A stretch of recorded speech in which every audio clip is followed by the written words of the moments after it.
মঙ্গলবার তৃতীয় দফার ভোট বাংলা 4টি আসনে চলছে। ওই 4টি আসন হলো উত্তর মালদা, দক্ষিণ মালদা, জঙ্গিপুর ও মুর্শিদাবাদ। এই 4টি আসনে সকাল থেকে বেলা 3টে পর্যন্ত মোট ভোট পড়েছে 63.11%। যার মধ্যে সবচেয়ে বেশি ভোটদানের হার লক্ষ্য করা গেছে মুর্শিদাবাদে, তা হলো 65.40%। এছাড়াও জঙ্গিপুরে 62.50% আর মালদা উত্তরে 61.50% এবং মালদা দক্ষিণে ভোটদানের হার 62.90% ছিল। অন্যদিকে ভগবানগোলায় বিধানসভার উপনির্বাচনে বেলা 3টে পর্যন্ত ভোটদানের হার ছিল 61.18%। এখনও পর্যন্ত 4টি লোকসভা আসনের মধ্যে সবচেয়ে বেশি ভোট পড়েছে মুর্শিদাবাদ কেন্দ্রে। 2019 সালের নির্বাচনে মালদা উত্তর আসনে জিতেছিল বিজেপি এবং মালদা দক্ষিণ আসনে জিতেছিল কংগ্রেস। অন্যদিকে জঙ্গিপুর ও মুর্শিদাবাদ আসনে জয় পেয়েছিল তৃণমূল কংগ্রেস। আর তাই এবছর কোন দল তাদের আধিপত্য কোন আসনে বজায় রাখছে সেটা সময়ই বলবে। এই আবহে সকাল থেকেই কিছু কিছু জায়গায় হিংসার পরিবেশের ছবি জেগে উঠেছে, আর এমনটা লক্ষ্য করা যাচ্ছে মুর্শিদাবাদ লোকসভা আসনের অনেক জায়গায়।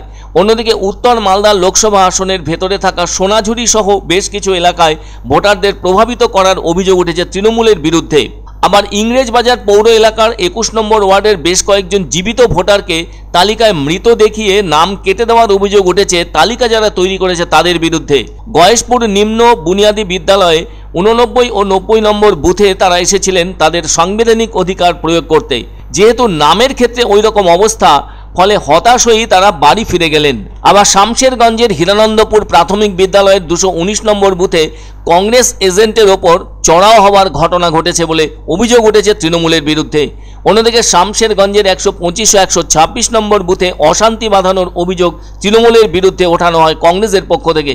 আবার চাঁচলে বিজেপির সহায়তা ক্যাম্প তুলে দেওয়ার অভিযোগ উঠল তৃণমূলের বিরুদ্ধে। এমনটা ঘটেছে মতিহারপুর গ্রাম পঞ্চায়েতের ধুমসাডাঙ্গি 221 নম্বর বুথে। অন্যদিকে হরিহরপাড়া নাজিমপুর প্রাথমিক বিদ্যালয়ে 259 নম্বর বুথে এক ভোটারের ভোট দিয়ে দেওয়ার অভিযোগ উঠেছে তৃণমূলের বিরুদ্ধে। এছাড়াও একাধিক ভোটারকে ভোট দিতে যেতে বাধা দেওয়ারও অভিযোগ উঠেছে তৃণমূলের বিরুদ্ধে। যদিও ঘটনাস্থলে প্রচুর পুলিশ চলে আসে। এদিন বেলা 2টো পর্যন্ত রাজ্যের মুখ্য নির্বাচনী আধিকারিকের দফতরে 4টি লোকসভা কেন্দ্র মিলিয়ে 361টি অভিযোগ জমা পড়েছে। এছাড়া দক্ষিণ মালদার সুজাপুরের 9 মৌজা জুনিয়র গার্লস হাই মাদ্রাসায় 115 নম্বর বুথ থেকে তৃণমূল এজেন্ট সহ 3 তৃণমূল কর্মীকে প্রহৃত করার অভিযোগ উঠেছে।